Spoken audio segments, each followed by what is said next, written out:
Selamat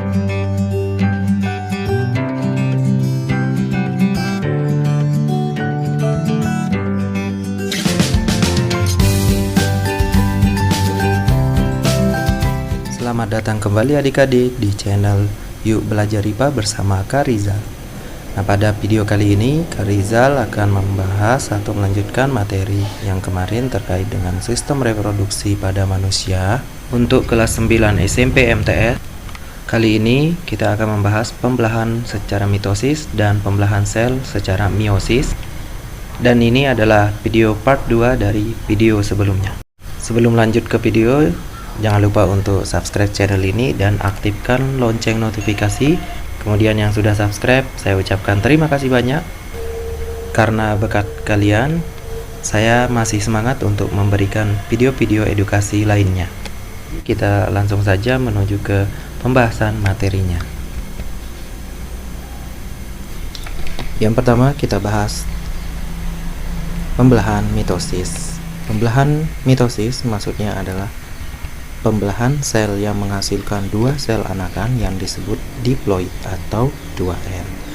Nah, sebelum lanjut ke pembelahan mitosis,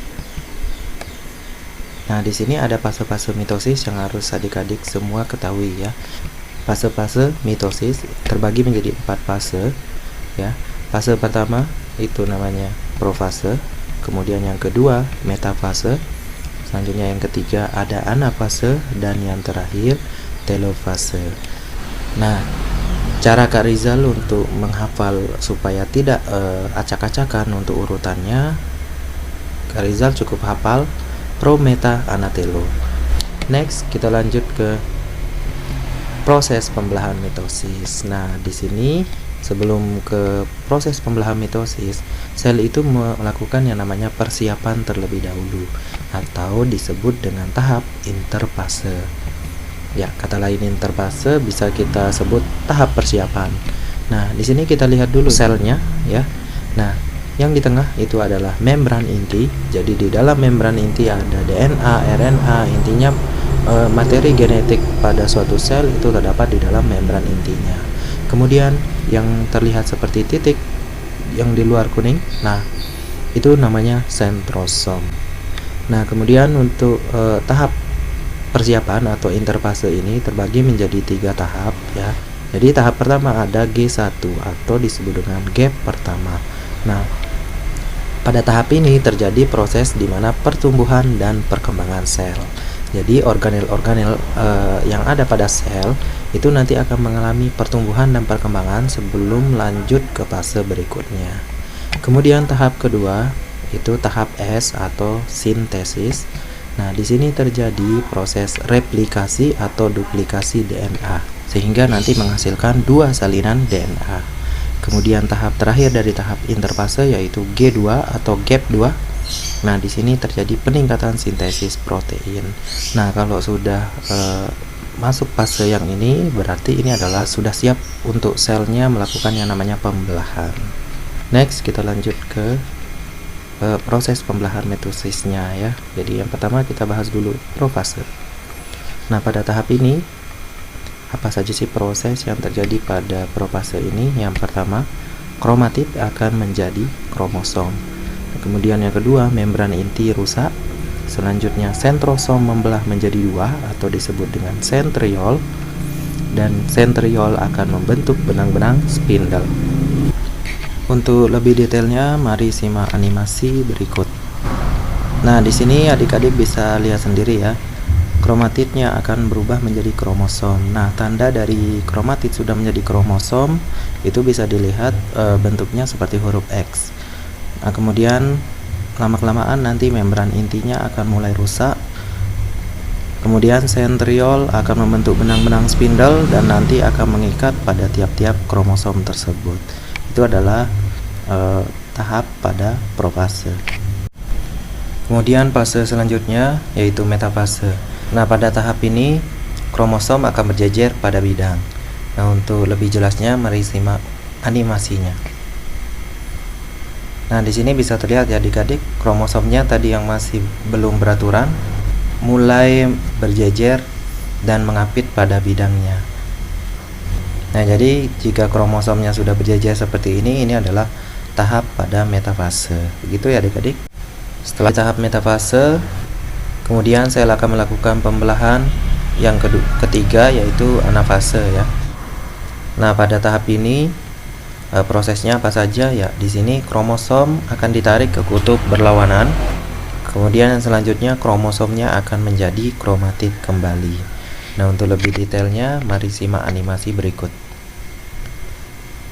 Nah, adik-adik bisa lihat ya, di sini kromosom yang tadi berbentuk X akan ditarik ke kutub yang berlawanan oleh benang-benang spindle dari tiap kutub tersebut, sehingga nanti kromosomnya akan menjadi kromatid kembali.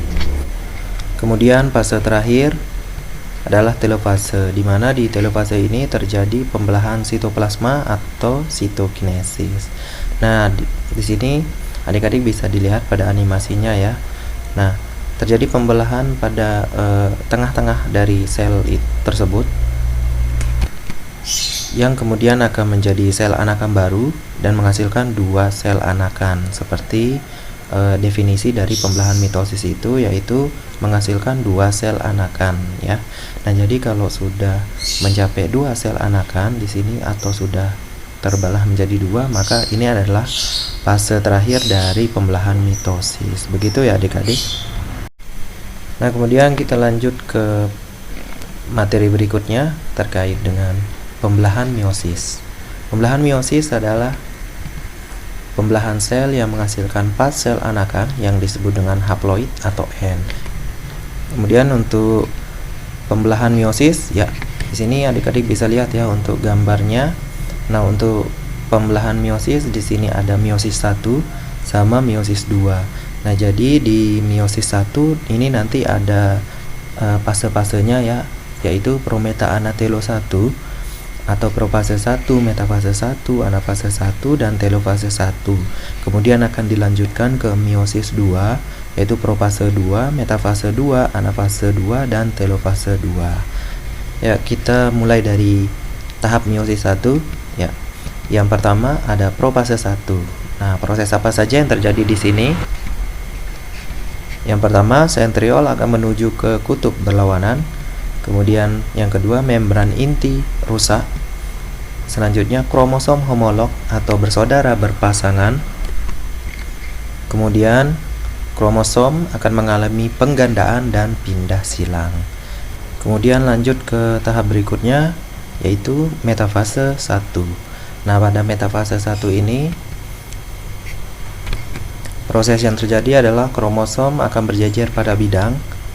Kemudian benang spindle dari sentriol akan mengikat pada tiap-tiap kromosom tersebut. Lanjut ke tahap berikutnya, yaitu anafase 1. Kromosom akan ditarik ke kutub berlawanan. Kemudian kromosom homolognya akan berpisah. Tahap berikutnya telofase 1. Pada tahap ini terjadi pembelahan sitoplasma atau sitokinesis, sehingga sel tersebut akan membelah menjadi dua. Nah, di meiosis 2 di sini fase awalnya adalah profase 2.